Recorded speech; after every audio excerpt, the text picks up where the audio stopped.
Hey, good morning to those of you out there on the West Coast. Good afternoon to those of you here on the East Coast with me.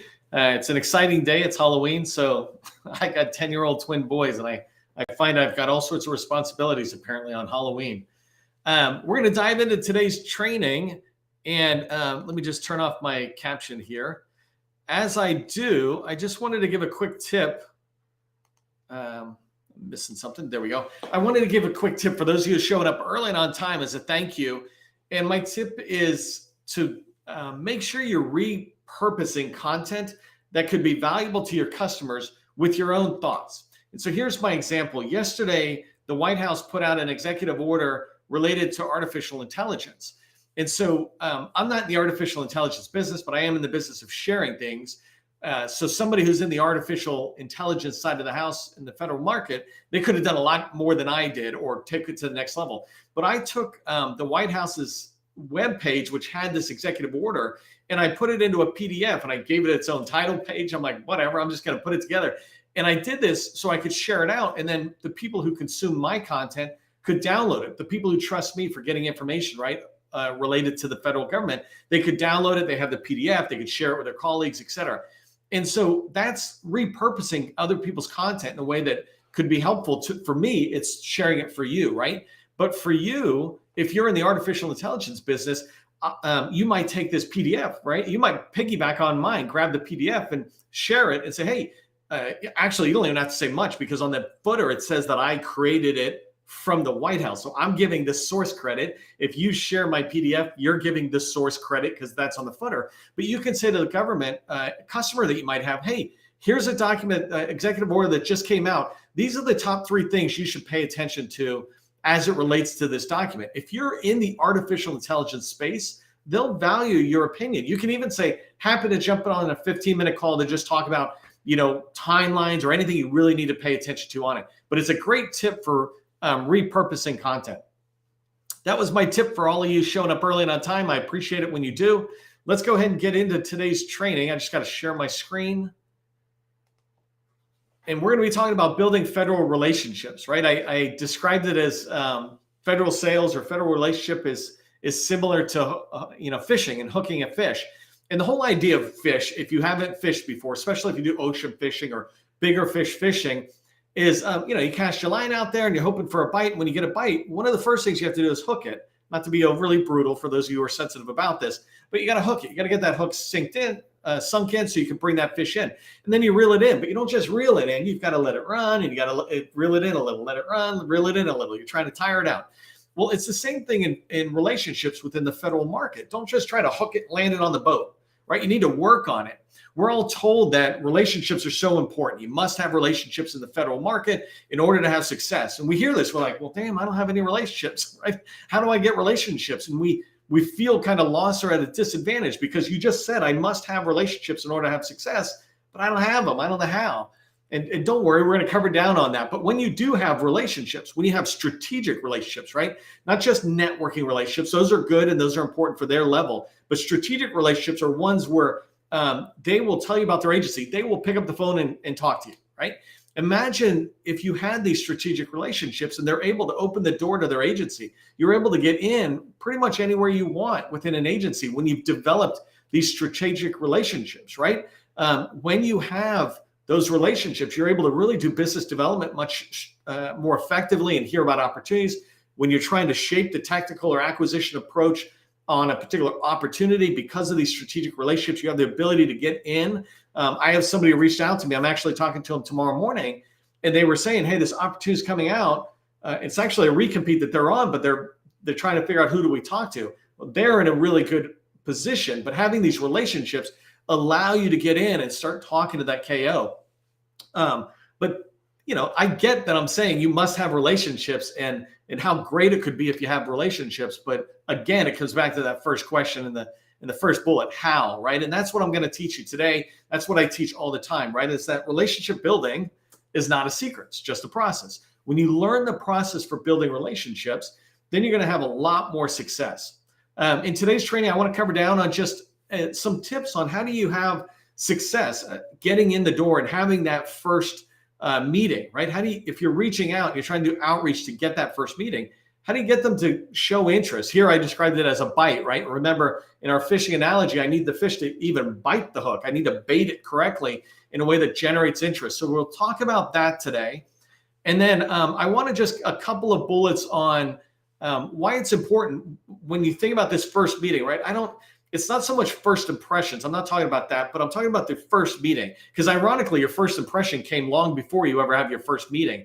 But in that first meeting, why it's so vital to your success on building a strategic relationship with that person. And then I'm going to wrap up with some just a few steps on how you can develop a relationship after that first meeting. How do you begin to turn it into a strategic relationship? And so that's what we're going to cover down on today. If you don't know who I am, my name is Neil McDonald. I'm the president of the GovCon Chamber of Commerce, and I want to welcome you to my federal sales training where I provide tips for success in the federal market. I spent 20 years as a small business owner in the federal market, and since 2018, I've been teaching people like you that government contracting, it's not a secret, it's just a process. Same with strategic relationships, right? And a process is when you go from A to Z. When you follow a process, you're going to have repeatable, predictable results. And this is what I want for you. It's why I teach process over and over again every single day, right? We've done over 350 of these just in the last 2 years. We've done over 350 of these daily trainings, and all of them are process focused. And if you can adapt that into your business, that we must be looking at our company from a process perspective, you're going to have a lot more success. I just wanted to remind you that we are not government affiliated or funded. We are self-funded. Basically, that's me, right? With help by our sustaining members. And so today I just wanted to say thank you to Cheryl Waldrop, who's one of our sustaining members, been a big fan of ours, a supporter for a long time. We appreciate her and we appreciate our sustaining members.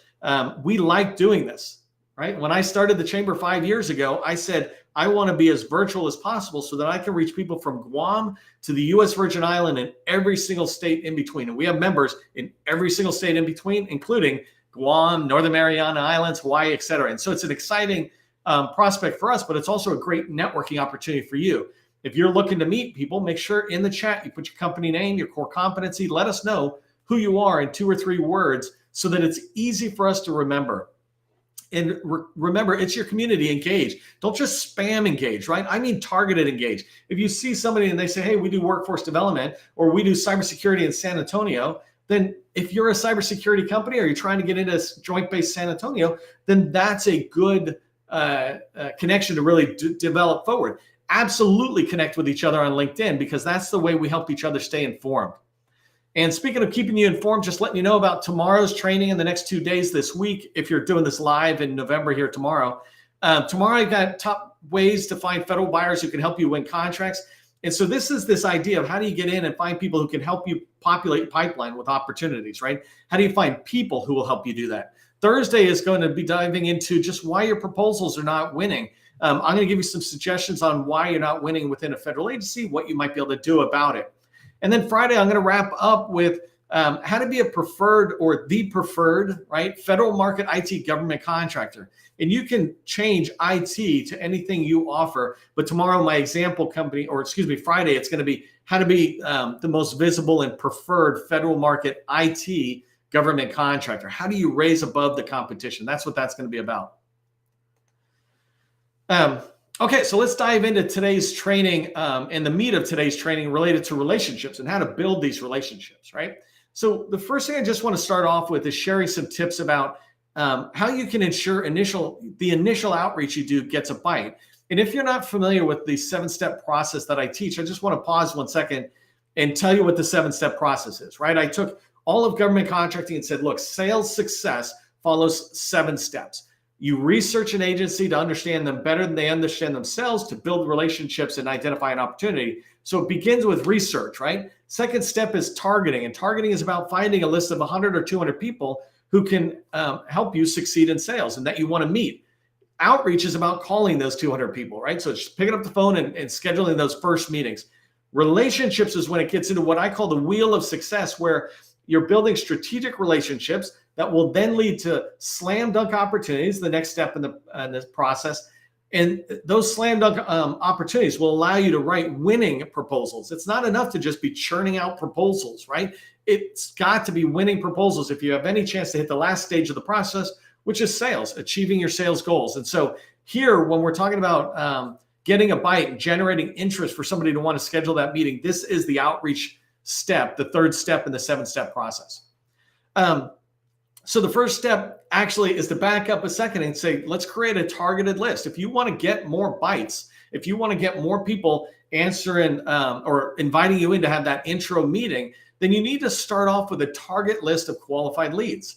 I talked to somebody yesterday, and it's a new potential customer. I'm hoping it'll be a customer because their business is so cool. But I was talking to them about their core competency, and they had already been watching my training. So they and their team, they had built a targeted list of 400 people who were all within this one narrow niche. This is what I'm talking about in targeting, is that you literally can build a target list of 200, in this case, 400 qualified leads. And when I say qualified leads, I mean leads who are most likely to answer your phone. So if you're in a cybersecurity, don't be calling logistics or construction point of contact at an agency. They might answer your phone, but they're not a qualified lead. A qualified lead needs to be somebody who's in cybersecurity. It's okay if they're in somehow IT. That's cool too. You can even rationalize it if you want to go to people who have business systems, and you're doing cybersecurity or zero trust. That's fine. But as long as it's related to what you sell, if it's not, then it's not really a qualified lead, right? And so if you want to increase the amount of people taking your call and giving you those first meetings, you need to have a targeted list of qualified leads. And that list needs to be 200 people, right? I keep saying 1 to 200 people, but that's just because I'm afraid of sounding like 200 is too much. But after yesterday and this company saying, hey, we just built a list of 400 people, they just follow the process. And if you do it, you can do the same thing. I can go right down to a program office, and if they've got a good amount of people, then we can build a list of 200 people. And so don't sell your efforts short on targeting. You can build a list of 200 qualified leads, then you move on, right? So then you're doing outreach. And another tip for you is don't spam. You would think I wouldn't have to say this, but sometimes we're not totally clear what spam is. There's this great line. I mean, for those of you who ever watch movies, in a movie called 1776, it's a musical about, the Revolutionary period and Declaration of Independence in particular. And there's this great line about, for us, it's a revolution, and for them, it's treason. It's always that way. It's their treasonous act. It's our revolutionary act. And we're talking about the same thing. Well, it's kind of the same thing with spam, right? They're spamming. We are just studiously reaching out, right? And we've got to be careful and see our efforts, our activities in the other person's eyes. Would they interpret it as spam? And so I wanted to give you a couple of tips of what you might be doing that could be spammy, right? But isn't really, you wouldn't think it's spammy. I'm not some telemarketer or something spamming out texts or calls or something. But here's the first thing, right? Spamming to me is when you're sending an email to somebody that isn't truly individualized. And so an example is you might send an email to 100 people, right? That's not individualized. You might do mail merge where you're just kind of spitting in their first name or something. Frankly, I send my newsletter out to the thousands and thousands of people who are in the GovCon Chamber membership. And when we send it out, I don't customize the two. I don't customize everybody's email. So I'm kind of like opt-in spam, if you will. It's not really spamming because it's great content, but I'm sending it out and it's not individualized at all. But when you're selling into the government, you're trying to build a relationship, do them one email at a time. If you can't invest the time it takes to write an individual email, then you're really not invested in that relationship. So, you don't want to pretend like you are. But if you are committed to a relationship, then you individualize that email. And it doesn't take a lot of work. It just takes a second to understand, do they really go by Jonathan or is it John? That type of thing. And then, certain little references that might be in there where you say Navy instead of your agency. And I'll talk more about that maybe in a second. And then the second thing is what happens when you contact too many people from a spam perspective. Sometimes you think, when you hear me say spam, you might think, oh, Neil, I don't send out a blast of emails. But what if you're sending out those individual emails I just said, but you're sending it to 50 people at a contracting shop, or, the Navy has 150 or so small business professionals, and you're sending out individual emails, but to all of them on the same day. They're all sitting next to each other, or many of them are, and they're going to look around and go, are you getting an email from that Neil guy? It's like, oh, yeah, he got it to me too. And the problem with that is not so much that what you did was wrong, but it's ineffective, because now they're I'm not going to get back to it. And because so many of us don't follow up, 10, 20, 30 times after those emails just go nowhere, right? And so when you send an email to people, they're going to look at that and wonder if anybody else is getting this email, especially if, there's a pattern where they can just see it, or maybe sometimes their emails, they put them, if they get an email from small business, they put it into a collective folder saying, hey, I just got contacted by Neil. They might not talk about it, but pretty soon they're going to see it when they put it into a collective repository. So my point there is make sure that if you want to increase your outreaches, reach out to people one at a time. Don't spam. So here's some tips below that. First thing you do, in my recommendation and the way I teach, is leave a voicemail. Could you send an email? Absolutely. But pick up the phone, call, and leave a voicemail. If you call and leave a voicemail, you're engaging their interest. They see they hear your voicemail. They might see it because if it's on a cell phone or something, they can see the transcription that's going on. But they got that voicemail. And then when you follow up with an email saying, hey, I'm just following up to my voicemail and I'm hoping to get on your calendar, et cetera. We'll talk about that in a minute. But when you follow up with an email, they'll remember that they also saw your or got your voicemail. Like, oh, yeah, okay, this person's coming in. You're on their radar a little bit more. But leaving a voicemail, don't leave this long thing. Just leave a message that's 30 seconds or less that's basically saying, I'm looking to schedule an introduction call. A brief introduction call. If you could get 15 minutes, that's the best use of your time and the other person's time, because in 15 minutes, you should be able to decide, are we going to be able to have a second meeting, right? Is it worth it to you? Is it worth it to us? If you can't generate interest in 15 minutes, then you need to move on, right? And I don't mean that brutally. I just mean you either need to move on or you need to improve those 15 minutes, right? And we could talk about that a different day. How do you knock their socks off in 5 minutes? So the next thing is, after you leave this voicemail and you're sending an email, I want you to use what I call a clickbaity subject line. And it's not a bait and switch, right? And what that means is I don't tease you on one particular thing like, hey, Taylor Swift tickets. I don't know why I'm coming up with her, but Taylor Swift tickets or something. And then you get in and you find out it's actually Bruce Springsteen or something. It's like, who would want to go to his if they could go to hers? Or maybe it's something totally different. You get my point, right? That's bait and switch. Clickbaity means it's baiting you to click on it. And so some people use thumbnails. For us, we need to use something that stops the scroll when our customers, our potential target customers, are scrolling through their email. They only got so much time, but they're getting 100 plus emails a day. How do you stop them, right? And I'm not here to give you magic. I'm just saying you need to pay attention to writing an email subject line that you recognize how it's received. First off, it's generally received on a phone. Even if it's not, it's generally a short amount of text. And then the other thing is it's got to catch their interest. If it doesn't, they'll do one of two things. They'll ignore it thinking it's not catching my interest, or two, it'll just go down in the feed because they're not feeling this drive for action. So then, and then I wrote deliver, right? What I mean by deliver is if you have a clickbaity subject line in your email, then the body of your email should kind of continue that. It shouldn't go in a different direction. It should continue. So I gave two quick examples from recent customers that just get people to open up. And I had somebody yesterday talking about they had a 70% open rate on their particular subject line because it is really targeted list of people, qualified leads, and a targeted clickbaity type subject line. So one that I have here is zero trust in the Navy. And the reason that subject line could be good is because it's talking about zero trust, and I'm trying to reach my qualified leads who are all in cyber or related to zero trust architecture. And so that's cybersecurity. So zero trust, I'm trying to catch your interest that way, saying, hey, it's not construction or software development. And then in the Navy, where I'm sitting here, I'm driving forward, I'm reaching out to Navy people. I want to make them go, what do you mean zero trust in the Navy? Like what's going on in the Navy, what you could do in the Navy, whatever it is, it's enough to stop me if I'm somebody related to dealing with zero trust and I'm in the Navy. If you've got that kind of focus, then you increase the likelihood of people opening it. The next example is intro call related to zero trust, right? I prefer to write things like I want an intro call. So that way I get them to resist me right away if they're not open to intro calls. I'd rather have them reject me right away in the subject line than go to the body and reject me. And so I try to really communicate myself early on that I want an introduction call. That's what I'm looking for, and it's related to zero trust. I know you're a zero trust person because I did my qualified leads. So, can I get it? Those are examples of clickbaity subject lines. The next thing that I have here is in the email body. Make sure it's concise and it's direct. I had a customer the other day say that they weren't getting any responses.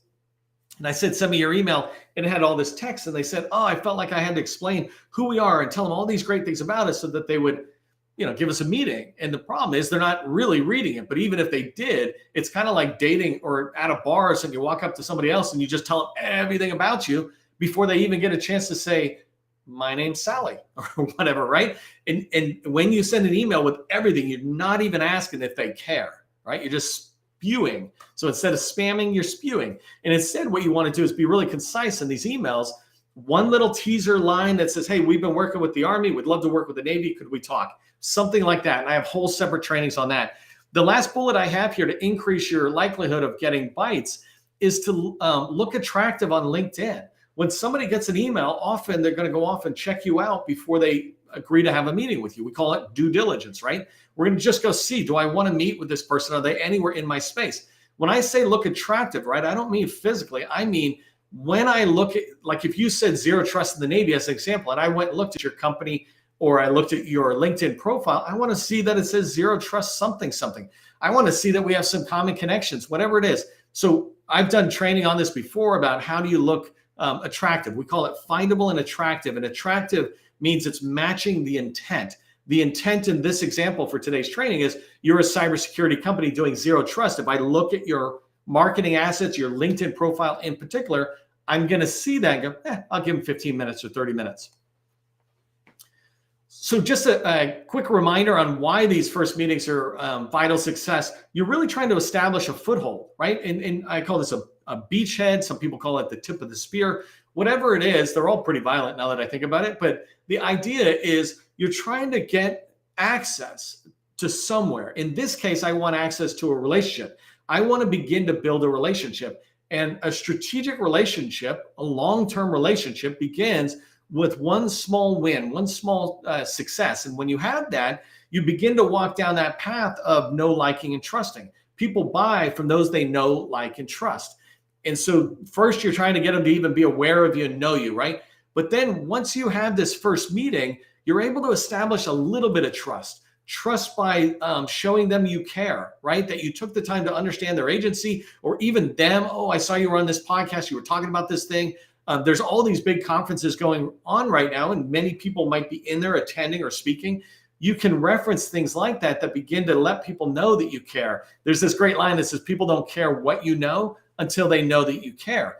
And as they see that you care, they begin to like you, right? And so this trust and like happens a little bit in parallel, where the more they trust you, the more they like you, the more they like you, the more they experience what you're sharing, the content of the things you're talking about. So your first meeting, when you come in and can establish trust, and it doesn't need to be big trust. It just needs to be little bitty trust statements or, trust steps forward. And when you do that, now people are closer to having more conversations with you, which leads you to this follow-on. You've established a foothold in a strategic relationship. A foothold means that you're going to be able to develop that relationship more and more. So I put 2 tips here as examples for how you can take this first meeting and really kind of drive it up. One thing you can do, and my favorite thing to do, is to get them to tell you what to do. In sales, and we're all in sales who are here on this training, in sales, what you want to do is to lay out the journey for your customer and then walk them through that journey. My favorite thing to do is to get them to kind of visualize that journey themselves, or even tell me what steps we should be doing on that journey. And then when you start doing it, they feel this kind of ownership in your success because they just told you what to do. If you can get them to tell you what to do, some suggestions here or there, like if you call a small business specialist, they might say, register in our supplier portal, go download this document and take a look at it, go reach out to this person, whatever it is, they've just told you what to do. When you do some of that stuff, you are building that like and trust with them, right? And they are walking that journey a little bit more with you because they just told you what to do. They're like, wow, Neil just did what I said. First off, I like that. I appreciate he's listening. Maybe I'll tell them a little bit more for success and the next level of success steps, et cetera. And then most importantly, in a first meeting and as it drives towards success, is you're trying to get that follow-up meeting scheduled. For some people, they'll just look at their calendar right then and there and schedule it. And some people, it might make more sense to say, well, let me go away and do these activities and then call back and say, hey, I did those 3 things you told me. Can we get on a calendar? Can I talk to you about that? Maybe get, another piece of guidance from you. Okay, so I just want to give you 5 quick steps on how you can develop relationships, and in particular, how you can develop strategic relationships coming out of a first meeting.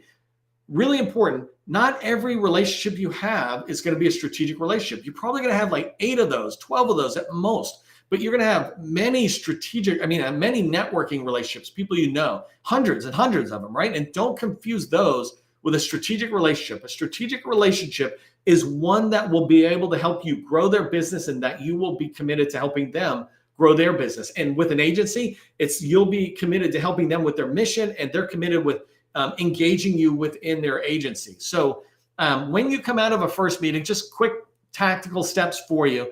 First thing you want to do is send an email that just says thank you. Thanks, Jane, for the meeting. Really appreciate it. That's it, right? Use whatever variation you want, but that's it.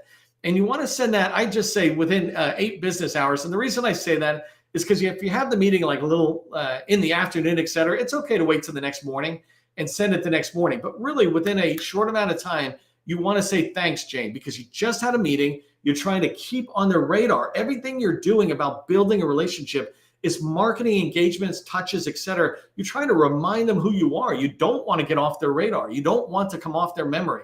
And so there's a strategic way you can do that, which is non-invasive, but very helpful. So it starts with that thank you note.